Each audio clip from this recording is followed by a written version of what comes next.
আসসালামু আলাইকুম গাইস, কেমন আছেন সবাই? আশা করি সবাই ভালো আছেন। তো আজকের এই ভিডিওতে আমরা দেখানোর চেষ্টা করবো আমরা প্রতিদিন হেজকের কেজে কি কি কাজ করি। তো আমার কাছে দুইটা হেজক আছে, একটা হচ্ছে অ্যাপ্রিকট যেটা ফিমেল, আরেকটা আছে সল্ট এন্ড পেপার যেটা হচ্ছে মেল।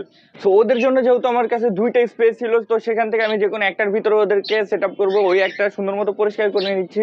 পরিষ্কার করার পরে এখানে হাইডিং স্পেস হিসেবে আমি একটা হাড়ি ব্যবহার করছি এবং নিচে পর্যাপ্ত পরিমাণে উড চিপস দিয়ে দিছি যাতে ওদেরকে কোনো ধরনের সমস্যা না হয়। যারা হেজক পালেন তারা তো হয়তো জানেন যে এটা রেগুলারলি ক্লিন করতে হয়। তো আমি ওদের ময়লাটা পরিষ্কার করে নিচ্ছি এবং নিচে প্রচুর পরিমাণে উড চিপস দিয়ে দিছি। উড চিপস দেওয়ার পরে ওদেরকে যে ওদের খাবার এবং পানিটাও দিয়ে দিছি। এই যে আমার সেই কদম ফুল দুইটা, একটা হচ্ছে পিওর কদম ফুলের মতো দেখতে, এইটাই হচ্ছে আমার সেই ফিমেলটা অ্যাপ্রিকট। সবাই অবশ্যই মাশাআল্লাহ বলবেন। এবং এটা হচ্ছে সল্ট এন্ড পেপার। ওরা আমি হাতে নিলে, ওরা যেহেতু টেম না, ওদের হাতে নিলে ওরা এই যে বল, সুন্দর বলের মতো হয়ে যায়। বাট এই যে দেখেন এই মুখটা বের করছে, কত সুন্দর তাই না? সবাই অবশ্যই কমেন্টে মাশাআল্লাহ লিখবেন।